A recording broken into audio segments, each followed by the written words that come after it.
The terminal glimmered beneath the glow of the late afternoon sun, every polished surface catching fire in amber light.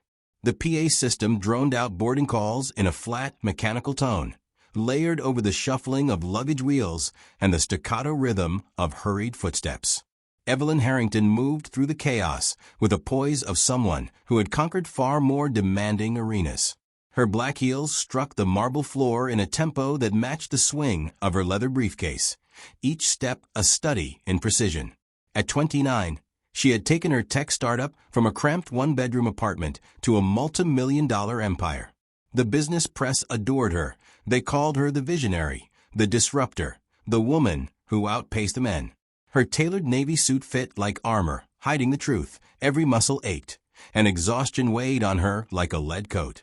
The sting of yesterday's failed contract still pulsed in her chest. 3 months of negotiations, gone with a single curt phone call. The official reason for this trip was a Chicago conference, essential networking, she told her board. The unspoken reason was simpler. She needed escape. Away from the boardroom arguments, the relentless scrutiny, and the penthouse apartment that felt more like a mausoleum than a home. Love? That was a variable she refused to factor in. Relationships were unpredictable, messy. She thrived in a world where she controlled every detail. And so, Evelyn Harrington had convinced herself that her heart was a non-essential organ. Nathan Wells stood at the gate, a quiet island among the sharp suits and glossy carry-ons. His jeans were faded, his sneakers scuffed. A worn canvas backpack hung from his shoulder, decorated with faint crayon marks that hadn't quite washed out. In his right hand, he held a toy airplane, its red paint chipped along the wings. His thumb moved over it absently, tracing the familiar grooves. He was 33 and felt twice that. Being a single parent did that, aged you in dog years. Leaving Oliver, his 6-year-old son, had felt like peeling off a piece of his own soul. The boy had been feverish that morning, though the neighbor, Mrs. Chun, assured him the worst had passed. He'd nearly canceled the trip. But this job interview was a chance to rebuild, to give Oliver better schools and a fresh start after the implosion of his marriage 2 years ago. His phone buzzed. A photo from Mrs. Chun appeared. Oliver eating soup, pale but smiling weakly. Nathan's chest tightened. The city skyline reflected in the glass behind him, and for a moment he caught his own reflection. Hair tousled, eyes lined with fatigue. He looked away. They collided before they ever spoke. Evelyn, scanning emails as she walked, didn't notice him turn suddenly toward the boarding gate. The impact sent her briefcase spinning, lipstick rolling across the glossy floor, papers scattering like startled birds. Nathan immediately crouched, gathering pages with quick, apologetic movements. "Sorry," he muttered, eyes flicking back to his phone. He didn't wait for her reply before reading another message from Mrs. Chun. Evelyn's brows knit in irritation. A proper apology wouldn't have killed him. She snatched the documents from his hands, tucking them back into her briefcase with brisk efficiency. In another life, she might have forgotten him entirely. But the universe had other plans. Business class, seat 4, hers. And there he was, the distracted man from the gate, in 4B. He looked up, recognition sparking in his eyes, and she could swear there was the faintest hint of amusement there. She considered asking for a seat change, but the flight attendant's voice rang out, "We are fully booked." With a sigh, Evelyn slid into her seat, her laptop already in hand, a digital barrier between them. Nathan shifted to give her more space. He turned the toy airplane in his hands, its chipped wings catching the light. The engines thundered to life, lifting them from the sprawl of Los Angeles. The cabin lights dimmed to a soft glow. Evelyn began working, fingers flying over the keys, but the letters blurred. Her body rebelled after 72 hours without proper rest. She blinked hard, sipped champagne, fought the inevitable. She lost. The hum of the engines became a lullaby. Her head tipped, gravity doing what determination could not. It came to rest on Nathan's shoulder, her hair brushing the soft flannel of his shirt. Nathan froze. His instinct was to shift away. Strangers had boundaries. But when he glanced down, he saw the faint shadows under her eyes, the subtle tension etched in her features even in sleep. Without the polished armor, she looked human, vulnerable. Oliver's face flashed in his mind, the way his son curled against him during storms. Maybe she needed this moment. Maybe they both did. So Nathan stayed still, adjusting slightly to give her better support. When Evelyn woke 90 minutes later, the first thing she noticed was warmth. Then the clean scent of soap and cotton. Then horror. She'd fallen asleep. On him. And oh God, had she drooled? She sat upright, so fast her hair caught on his shoulder. Nathan met her panic with a gentle smile. My shoulder's fine. Honestly, thank you. Been a while since someone trusted me enough to fall asleep on me. The kindness in his voice disarmed her in ways she didn't expect. She smoothed her jacket, rebuilding her professional mask. I'm not usually so unprofessional.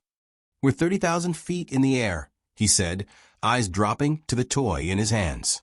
Different rules up here. She noticed his hands, strong but careful as they turned the little plane. Good luck charm, she asked. It's my son's, Nathan said, a quiet pride softening his voice. He told me it would help the real plane fly safer. Something in the way he said my son pulled at her. She had no business caring, but the curiosity was there, unwanted and insistent. You traveling for business? Interview. Software development. We just moved here, fresh start. He said it casually, but she sensed the weight under the words. They drifted into easy conversation, orbiting around safe topics. She didn't tell him about the boardroom politics and sleepless nights. He didn't tell her how desperately he needed the job. But both of them, without realizing it, had already begun to let their guard down. When his phone buzzed, his expression shifted. Oliver's fever's back, he murmured, thumb flying over the screen.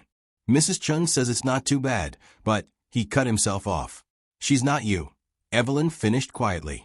He looked at her, startled, as if she'd read his mind. The plane jolted in sudden turbulence.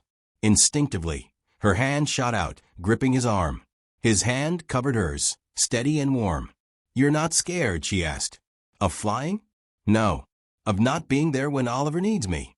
He paused, terrified. Another message came in. Nathan's face drained of color. They took him to the hospital. Fever spiked to 104.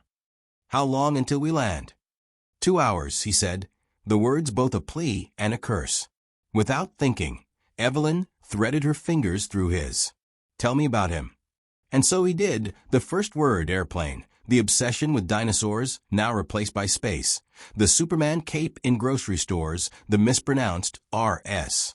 She listened, not as a CEO hunting for leverage, but as a woman hearing love in its purest form. When they finally descended into Chicago, Nathan's urgency was palpable. Evelyn rose with him. I'll help you get a cab.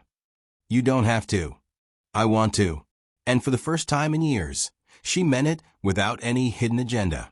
At the curb, she handed him the door handle to a black town car she'd somehow summoned. It's faster. Nathan hesitated, gratitude and disbelief mingling in his expression. Thank you, Evelyn. It was the first time he'd spoken her name. Go, she said softer now. Oliver needs you. She stood watching as the car disappeared into the flow of taillights. For the first time in a long time, her next move felt uncertain. And strangely, that didn't scare her. The hotel room was a glossy box of chrome fixtures and white bedding, the kind of place designed to impress business travelers who didn't look too closely. Evelyn sat on the edge of the king-sized bed, her conference welcome packet lying untouched on the desk. The city skyline glittered through the floor-to-ceiling window, but her gaze was fixed on the phone in her hand. Nathan's number glowed on the screen. They'd exchanged information almost as an afterthought on the plane, a polite formality neither expected to use. She'd been staring at it for 20 minutes. Finally, she typed, "How is Oliver?" The reply came faster than she expected. Fever broke. He's sleeping. Doctor says he'll be fine. Evelyn let out a breath she hadn't realized she'd been holding. Relief washed through her, followed by something else, a restlessness that wouldn't let her settle back into the safety of detachment. Without giving herself time to think, she typed another message. Which hospital? Children's Memorial. Why? She didn't answer. She was already on the phone, ordering a car. Hospitals at night had their own atmosphere. A blend of fluorescent light, hushed urgency, and the faint smell of disinfectant. The nurse at the reception desk didn't question her when she said she was a friend of the family. Instead, she smiled knowingly and gave her the room number. Room 312. Nathan was sitting beside the bed, both hands wrapped around a smaller one. Oliver looked impossibly small under the thin hospital blanket. His hair was damp with sweat, but his breathing was steady. The toy airplane sat on the bedside table like a sentry. Nathan looked up when she entered. Surprise flickered across his features, quickly joined by exhaustion. "You came. I couldn't focus on quarterly projections knowing you were here," she said lightly, though her chest felt tight. She set a small bag on the chair, coffee from a real cafe, a stuffed bear from the gift shop, sandwiches, because she doubted he'd eaten. He didn't thank her out loud, but the way his shoulders eased was thanks enough. Oliver stirred, his eyelids fluttering open. His eyes, the same warm brown as Nathan's, moved between them with sleepy curiosity. "Are you Daddy's friend?" His voice was scratchy, weak. "I suppose I am," Evelyn said, moving closer. "Your dad told me all about you on the airplane. He says you like dinosaurs." "Used to. I like space now. Did you know Saturn has 62 moons?" Her brows lifted. 62? That's a lot. I can barely keep track of one life, and Saturn's managing 62 moons. A faint giggle escaped him, and Nathan's whole body seemed to relax at the sound. "They don't all have names," Oliver continued seriously. "Some are just numbers. That's sad, right?" "You're absolutely right," Evelyn agreed. "Everyone should have a name. What would you call them?" That was all the invitation Oliver needed. He launched into a list of fantastical moon names, combining his favorite foods, superheroes, and imaginary creatures. Evelyn listened as though each name mattered. And maybe in this moment they did. Hours passed in that small room. Nurses came and went, adjusting monitors, smiling at the trio.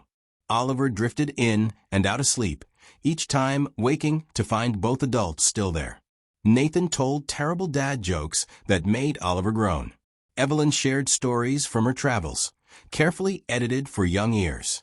At around 3 in the morning, Oliver was deeply asleep. The beeping of the monitor was steady, almost lulling. Evelyn had kicked off her heels, her jacket hanging over the back of a chair. Nathan finally let go of Oliver's hand, confident now in his son's even breathing. "Why did you come?" he asked quietly. Not accusing, just curious. Evelyn considered lying, something about networking or a coincidence. But in this antiseptic-scented room, the truth felt like the only currency worth using. "Because on that flight, you showed me something I'd forgotten existed. Love that doesn't want anything in return. Care that isn't strategy. I've spent years building walls to keep myself safe from feeling too much. But watching you with Oliver, I realized I've been protecting myself from the wrong things." Nathan studied her for a long moment, then reached over and took her hand. His thumb traced slow circles against her skin. "You know what Oliver said when I told him I was taking his airplane with me? He said, 'Maybe you'll meet someone nice, Daddy. Someone who needs our plane to fly better.'" Her throat tightened. 6-year-old wisdom. "Yeah," Nathan said softly. "Sometimes he's smarter than both of us." Dawn crept into the room, painting the walls in pastel light. Oliver woke asking for pancakes, which the nurses took as a good sign. Evelyn cut his food into careful pieces, while Nathan took a quick shower in the tiny bathroom. When Nathan returned, clean-shaven and wearing his interview clothes, Oliver announced cheerfully, "Evelyn's pretty. Isn't she, Daddy?" Nathan froze, clearly unsure how to navigate the minefield. "Yes, buddy, she is." "Are you going to marry her?" Oliver pressed.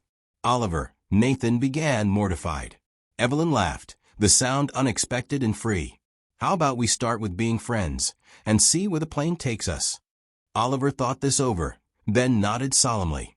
"Okay, but if you do get married, I want to be the ring bearer." "Bearer," Nathan corrected automatically. "I like bear better." "Ring bearer it is," Evelyn agreed. Later that morning, Nathan left for his interview. his mind still half in the hospital room. When he returned, he found Evelyn with her laptop open, working while Oliver colored beside her. Every few minutes, she'd glance over and suggest a new name for one of Saturn's moons, making the boy beam. "How to go?" she asked. "I got it," he said, still sounding faintly surprised. "Start in 2 weeks." "That's wonderful." Her smile reached her eyes, softening her sharp edges. Oliver piped up, "Evelyn's going to make an app, so all Saturn's moons have names." "That's oddly perfect," Nathan said. By evening, the three of them had settled into a rhythm. Evelyn arrived with real coffee and fruit each morning. Nathan insisted she didn't need to keep coming. She ignored him. Oliver demanded stories, weaving their tales together into elaborate adventures. On the second night, with Oliver cleared for discharge in the morning, Evelyn found herself sitting beside Nathan in the dim quiet. "This isn't how I thought this trip would go," she admitted. "Me neither," he said. "I thought the hardest part would be the interview." She hesitated. "Nathan, I'm good at running a company. I know how to negotiate, how to lead. But this," she gestured between them, "this terrifies me." "You showed up for people you'd only just met," he said simply. "You've made my son laugh for 2 days straight. I think you're doing fine. But what happens when we leave here? When you go back to your life and I go back to mine? Then we figure it out. Or we don't. But Evelyn," he took her hand again, "you've reminded me that Oliver and I don't have to be an island. Maybe there's room for someone else in our little world." She smiled faintly. "I live in Los Angeles. You just moved to Chicago. They have these things called airplanes," he said, a ghost of a grin tugging at his mouth. "I hear you're familiar with them." The next morning, Oliver carefully tucked his toy airplane into his backpack. "It brought you to us," he explained seriously to Evelyn. "It's magic now." In the hospital lobby, Nathan handed over the discharge papers. Evelyn adjusted the unused conference badge in her pocket. For a moment, they just stood there. "Can we video call you?" Oliver asked. "I want to show you my room after we paint it." "I'd like that," Evelyn said, her throat tight. Nathan pulled out his phone. "How about we start with dinner? When you're back in LA and we're settled." "Dinner's good," she said. "Dinner's normal." "Nothing about this has been normal," Nathan pointed out. "No," she agreed, smiling. "It's been better." The weeks after Oliver's release moved in a blur of routines, texts, and video calls. Evelyn returned to Los Angeles, but Chicago lingered in her mind like an unresolved melody. Her days were the same on paper: morning calls with her executive team, strategy meetings with the board, late nights poring over contracts. But the rhythm had shifted. She'd catch herself glancing at her phone during presentations, smiling at photos Nathan sent. Oliver holding up a lopsided school art project. Oliver wearing his Superman cape at the breakfast table. Oliver grinning beside a paint-splattered wall in what was now officially space-themed blue. Sometimes the messages were from Nathan himself, short updates, observations about the city, a joke that didn't quite land without his voice. She read them all, even the ones that didn't require a reply. 3 weeks later, she booked a trip to Chicago. Officially, it was to meet with a Midwest-based venture capital firm. Unofficially, it was to see them. Nathan met her at the airport with Oliver in tow. The boy bounded toward her, clutching the toy airplane in one hand. "You came," he said, as though it were the most astonishing thing in the world. "Of course I came," Evelyn said, crouching to his level. "Someone had to check if all Saturn's moons have names yet." "They don't," Oliver replied gravely. "But I've made progress." Nathan stood a few feet back, hands in his jacket pockets, his smile small but unmistakable. "Welcome back," he said. They spent Saturday at the Museum of Science and Industry. Oliver pulled them from one exhibit to the next, narrating facts about planets and dinosaurs with the authority of a much older scientist. Nathan let her take his hand when they walked between halls. It wasn't planned. It wasn't discussed. But it stayed that way for most of the day. In Millennium Park, Oliver darted ahead to make faces at his reflection in the bean. Evelyn and Nathan lingered behind, their fingers still loosely laced. "Do you always let him run ahead like that?" she asked. "Only in open spaces," Nathan said. "And only when I'm sure he'll look back to find me." She thought about that long after they left the park. Over dinner that night, pizza at Oliver's insistence, Nathan asked about her work. She answered in broad strokes, deliberately sidestepping the corporate politics. In turn, he told her about his new job, the challenge of learning a different company's systems, and how Oliver had charmed the office receptionist into keeping snacks at her desk. At one point, Evelyn noticed Nathan watching her while she listened to Oliver describe, in detail, his plan to build a rocket out of cardboard boxes. His gaze wasn't guarded like it had been on the plane. It was open, curious, like he was still trying to figure out why she was there, but maybe starting to believe the answer had nothing to do with business. Sunday morning, she found herself at their apartment, helping Oliver cut out cardboard fins for his rocket project. Nathan brewed coffee in the small kitchen, the scent mixing with a faint smell of paint and glue. "You're good with him," Nathan said when Oliver dashed off to find markers. "I don't have much practice," she admitted. "Kids aren't exactly part of the tech startup lifestyle." "Could have fooled me." He poured her a cup, then leaned against the counter. "You didn't have to come here, Evelyn. Not just to Chicago. Here. Into our lives." "I know," she said. "But I wanted to." Nathan looked like he wanted to press the question, but Oliver returned, and the moment dissolved. She flew back to Los Angeles that night. The goodbye was brief, Oliver hugging her so tightly she nearly missed her boarding call, Nathan offering a simple, "See you soon." That felt heavier than the words themselves. Back in her penthouse, Evelyn noticed how empty it seemed. The silence was different now. Before, it had been a shield. Now it just felt hollow. The months that followed unfolded like a careful experiment. She arranged her travel schedule to include Chicago stopovers. Nathan sent her photos from Oliver's school projects, and sometimes, more rarely, of himself, usually in the form of a selfie Oliver had insisted on taking. They spoke late at night when Oliver was asleep, about things that didn't fit neatly into their daily updates. His fear of messing up at work, her worry about losing her edge in the industry, the strange ache of wanting something they both knew was complicated. By spring, Nathan and Oliver visited Los Angeles for the first time. Oliver declared the ocean too big, but pronounced the ice cream just right.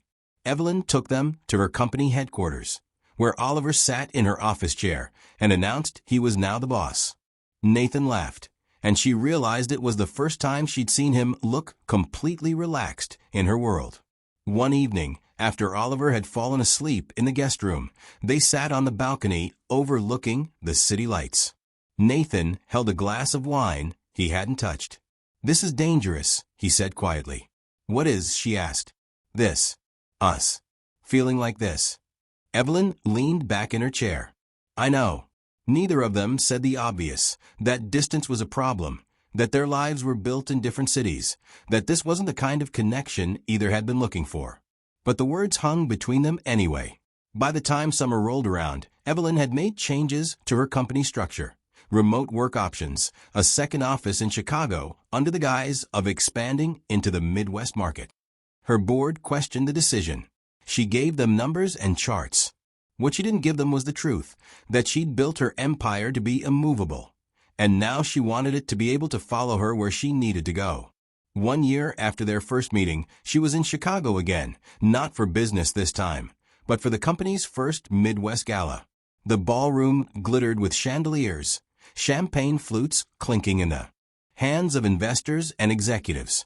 Evelyn was halfway through her speech on innovation when she saw them enter. Nathan in a tuxedo, Oliver in a tiny suit with a clip-on bow tie, hiding something behind his back. She lost her place in her notes.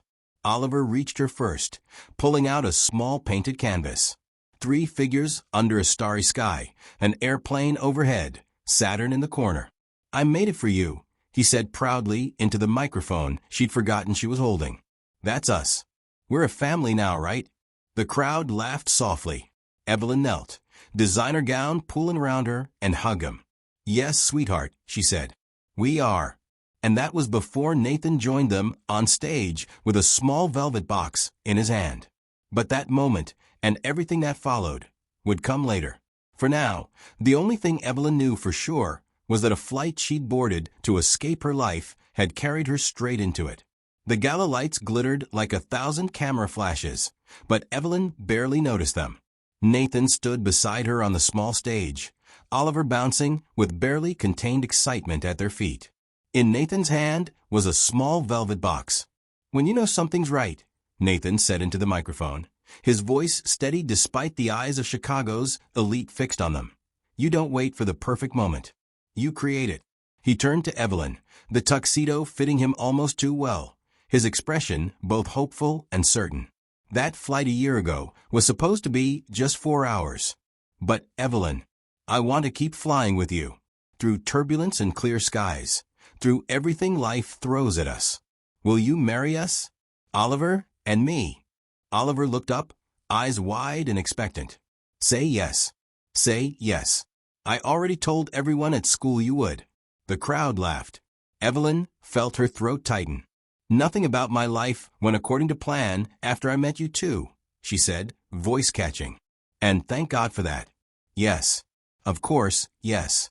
Nathan slipped the ring onto her finger, Oliver wrapping his arms around both their legs. Applause swelled around them, but in that small circle on the stage, it felt like the world had narrowed to 3 people. They left the gala early, stepping into the cool Chicago night.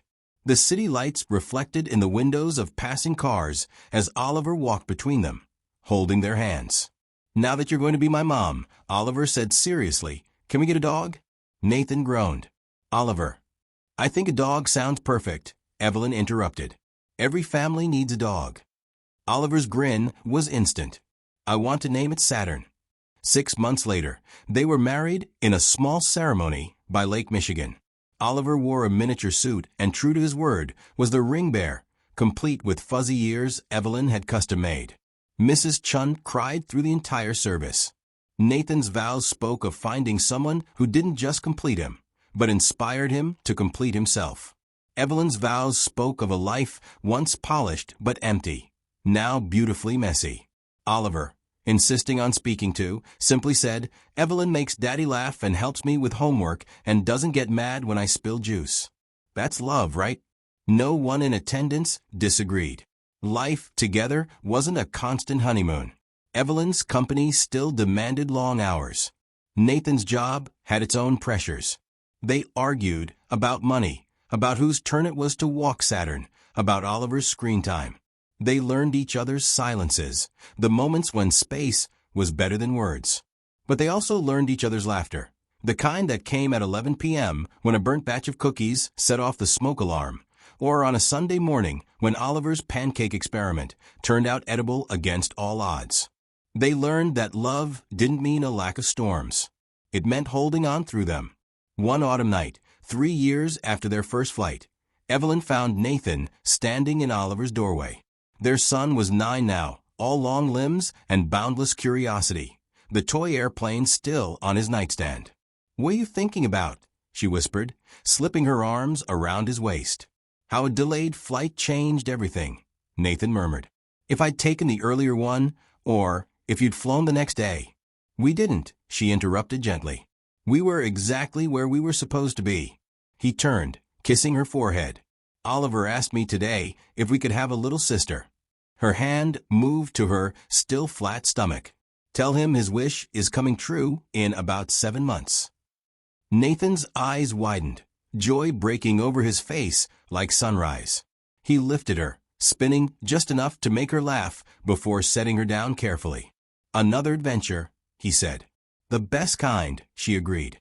The months that followed blurred into a mix of work, prenatal appointments, and making space for one more in their home. Oliver took his role as future big brother seriously, reading every children's book about babies he could find. Saturn seemed blissfully unaware of the impending change. Evelyn scaled back her travel schedule. Nathan picked up extra duties at work so he could be home more. They moved through the adjustments like a seasoned crew steering through shifting weather, sometimes smooth, sometimes rough, always together. The night their daughter was born, Evelyn thought briefly of the first night she'd seen Nathan in the harsh lights of a hospital. Both of them strangers, neither knowing their lives were about to change. This time, he was beside her from the first contraction to the first cry, his hand steady in hers. Oliver visited the next morning, stepping quietly into the hospital room. He peered at the tiny bundle in Evelyn's arms, then reached out a tentative finger to touch his sister's hand. "She's small," he whispered. "She'll grow," Nathan said. Oliver grinned. "I'm going to teach her about Saturn, and planes, and why pancakes are better with chocolate chips." Evelyn laughed, tears stinging her eyes. "She's lucky to have you." Weeks later, when the chaos of newborn life had settled into something resembling routine, Nathan caught Evelyn watching the kids play on the living room floor. "What?" he asked. She shook her head, smiling. "Just thinking about how it all started. A flight, a stranger's shoulder, and a toy airplane," he added. They both looked over at Oliver, who had set the chipped red plane on the couch beside his baby sister. She'd curled her tiny fist around one wing. Nathan reached for Evelyn's hand. "That flight was supposed to be 4 hours. It still is," she said. "We're just still in the air." 5 years after that first flight, the toy airplane still lived on a nightstand. The red paint was more chipped now, the edges dulled from countless adventures, but it remained a fixture in the Wells household, part talisman, part reminder of how an unplanned moment could chart the course of an entire life. Oliver was 11, his curiosity as relentless as ever. His little sister, Sophie, had just turned 2 and had inherited his stubborn streak. Saturn the dog was older and lazier now, content to watch from the couch as the kids raced around the living room. The Chicago apartment had given way to a house near the lake, with a backyard big enough for a swing set and a vegetable garden Nathan insisted he was going to maintain this year for sure. Evelyn's company headquarters now operated out of both Los Angeles and Chicago, but she spent most of her time here, in the city that had once been a layover and had become her landing place. It was a Saturday morning in spring, the air carrying just enough warmth to promise summer. Pancakes sizzled in the kitchen while Sophie sat on the counter beside Nathan, banging a wooden spoon against a mixing bowl. Evelyn poured coffee and watched the scene from the doorway, smiling. Oliver burst in from the backyard, hair sticking up in every direction. "Dad, Mom, you have to come outside right now," he announced. "Why?" Evelyn asked, though she was already setting her mug down. "It's a surprise," he said, grinning in a way that suggested he might have borrowed some of Nathan's charm. The surprise was a cardboard rocket ship, large enough for both kids to fit inside, painted with a combination of silver spray paint and Sophie's enthusiastic handprints. "We're going to Saturn," Oliver declared. "Without us?" Nathan asked. "No, you're coming too," Oliver replied. "Everyone's invited. Family trip." Evelyn stepped closer, running a hand over the uneven cardboard surface. "This rocket needs a name." Sophie clapped her hands. "Airplane." Nathan laughed. "Of course." Later that night, after the kids had fallen asleep, Evelyn found herself in the living room. The toy airplane sat on the mantel now, moved there during one of their recent spring cleanings. She picked it up, the chipped wing familiar under her fingers. Nathan joined her, a blanket draped over his shoulders. "You're thinking about that flight again," he said. It wasn't a question. "Sometimes it still feels impossible," she admitted. "One delayed boarding, one wrong turn in the terminal, and maybe none of this happens." He slipped an arm around her waist. "But it did, because we were exactly where we were supposed to be." The years since had not been without turbulence. Evelyn had faced corporate shakeups, moments when her position as CEO was questioned by shareholders wary of her shifting priorities. Nathan had weathered layoffs in his own industry, each time pivoting into something new. There were late nights with fevers, scraped knees, sleepless newborn months, and arguments over whose turn it was to handle the 3 a.m. diaper change. But there had also been Saturday mornings spent in bed, all 4 of them, plus Saturn, watching cartoons. Trips to the lake in summer. Holiday dinners where Mrs. Chun sat at the head of the table, telling the kids stories about when their parents first met. It wasn't a perfect life. It was better, it was theirs. One evening, as summer edged closer, Oliver came to them with a question. "Do you think," he began carefully, "that we could go to California for vacation? I want to see the ocean again." And show Sophie. Nathan looked at Evelyn. "I guess we could book a flight." Oliver grinned. Can we take the magic airplane? Evelyn held up the chipped red toy. I think it's only fair, she said. It brought us together. It can take us back. The trip was set for late July. The night before they left, Evelyn tucked Sophie into bed while Nathan checked the boarding passes. Oliver stood in the doorway, holding the toy airplane. You know, he said, this plane didn't just make you two meet. It's been on every important trip since then. It's like part of the family. Evelyn kissed his forehead. It always will be. On the flight the next morning, they sat together. Evelyn by the window, Nathan beside her, Oliver and Sophie sharing the row across the aisle. Sophie pressed her face to the glass, squealing as the ground dropped away. Oliver leaned over to point out cloud shapes. Evelyn rested her head on Nathan's shoulder. He glanced down, smiling at the deliberate mimicry of that first accidental moment. Comfortable? He asked. Very, she replied. And before you ask, yes, you can thank me for trusting you enough to fall asleep on you again. Nathan chuckled, pressing a kiss to her hair. I think I'll just thank the plane. When they landed in Los Angeles, the ocean stretched out like a promise, vast and endless. The kids ran ahead toward the water, the toy airplane tucked safely into Oliver's backpack. Evelyn and Nathan followed slowly, the sun warm on their faces. Still think 4 hours was all it was supposed to be? Nathan asked. Evelyn shook her head. No, that flight never landed. We've just been in the air ever since. Nathan squeezed her hand. Here's to never coming down. That night, after the kids were asleep in the guest room of the beach house they'd rented, Evelyn stood on the deck watching the moonlight ripple over the water. She thought about the hospital room, the cardboard rocket ship, the moments when love was quiet and unremarkable. The way it grew not from grand gestures, but from choosing, over and over again, to stay in the same sky. Nathan came up behind her, wrapping his arms around her. What are you thinking? He murmured. That I like our flight path, she said. He rested his chin on her shoulder. Me too. They stood there a long while, the night air cool and the horizon endless. Somewhere above them, a plane crossed the sky, its lights blinking against the dark. In the years to come, there would be new journeys. Sophie's first day of school, Oliver's teenage years, family moves, and work challenges. There would be moments when the turbulence hit harder than expected. But Evelyn knew this much. They would keep flying together. Because some flights, no matter where they start, are meant to last forever.